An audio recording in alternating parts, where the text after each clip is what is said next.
Hier, Marseille perdait son troisième match consécutif en Ligue des Champions, et cette fois-ci, c'était contre le Sporting CP. À la fin du match, Roberto De Zerbi convoque Benjamin Pavard à la demande de Pablo Longoria.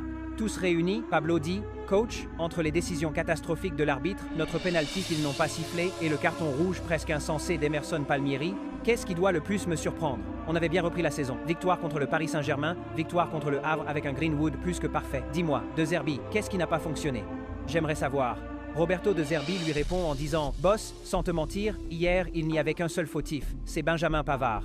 Il a annulé la première situation de hors-jeu qu'on aurait pu créer lors du premier but concédé, et en plus de ne pas avoir bien joué et d'avoir été nul, il a dévié la balle du deuxième but du Sporting. C'était de trop. Pour un joueur de sa trempe, proposer un jeu pareil, c'est très décevant. Benjamin Pavard, sentant que toute la responsabilité de la défaite tombait sur lui, réagit immédiatement et dit « Je ne suis pas d'accord ». C'est facile de rejeter la faute sur une seule personne, alors que si on perd, c'est principalement dû aux erreurs d'arbitrage. Pavard s'est décidé et refuse d'endosser la responsabilité de la défaite. Est-ce de la faute à Pavard, cette défaite?